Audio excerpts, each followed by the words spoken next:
My name is Jill, and I support Proposition 8, the Yes on 8 campaign. I support Proposition 8. My name is Jenny Lynn, and I support Proposition 8. I want to protect traditional marriage. I want to protect religious freedom. I want to stand up for children and families.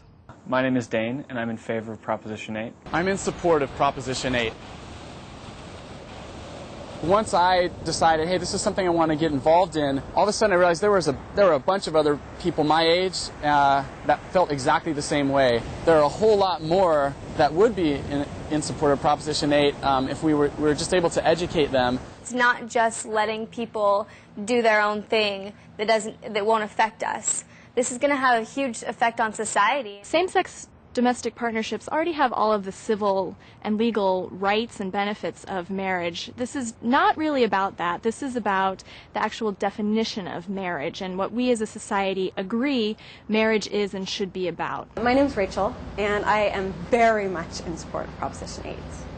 First of all, I think religious freedoms are at stake here.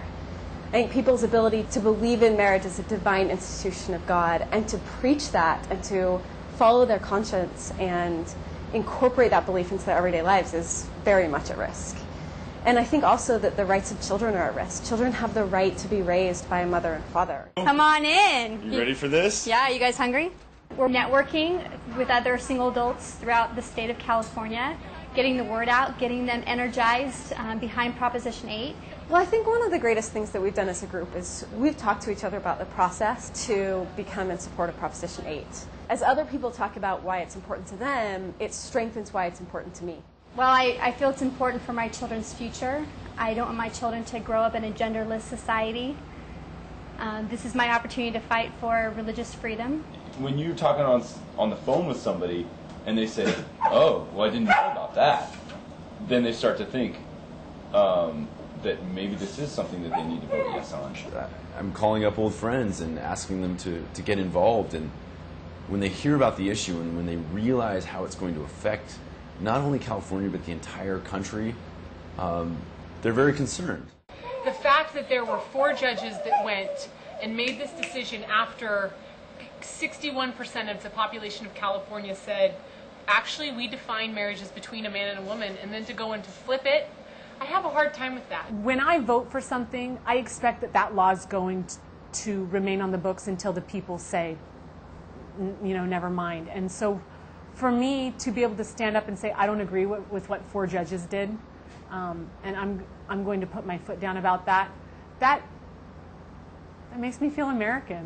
I mean, call it cheesy, but it really does, because I recognize there's power in our vote and there's power in our voice. I'm Kenny, and I support Proposition 8. That's what we do, yeah, we stay up late. I'm not as political as the next guy, I'm not. But you can be, and for an issue that really hits home to you, you should be. To get involved, I think all that matters is that you want to.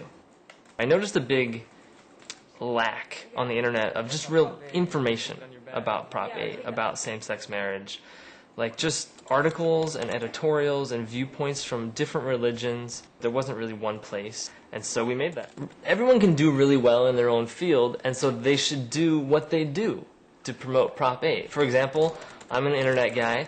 I can make websites, so I made a website. Someone else might be into film. Someone else might be an artist. Someone else might just like to talk. So talk, you know? Write a blog. Put it out there. Make a YouTube video. Or send a letter to the editor of a local newspaper. If all you can do is take a Sharpie and write yes on Prop 8 and pin it to your bag, do it. I mean, the internet is such a great resource. We can really extend our nets that way. The more we talk about it, the more information that gets out there. I think that's going to swing it towards the yes. If everyone stays quiet, I think it'd favor the no on this issue. If we were to let this fail, this can be a big hit on the family. We don't discriminate. We have friends that are gay.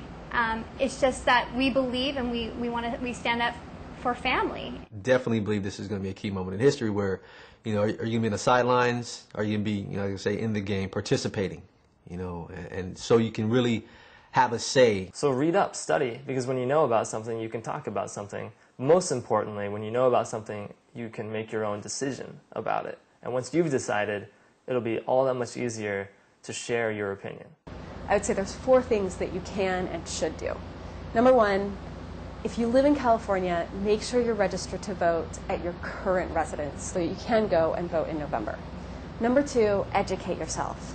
Read articles, read the opinions, find out what's being said, find out what the issues are. Number 3, go to protectmarriage.com and register to help.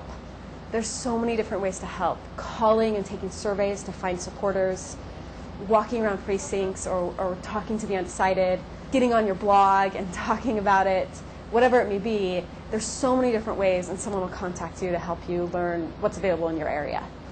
And then the 4th thing is talk to your friends. See what they know.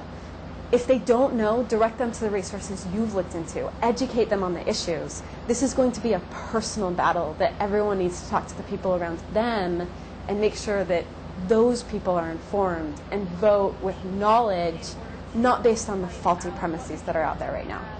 This is the most important thing that our generation will do, because it will determine the structure of our society for the rest of our lives.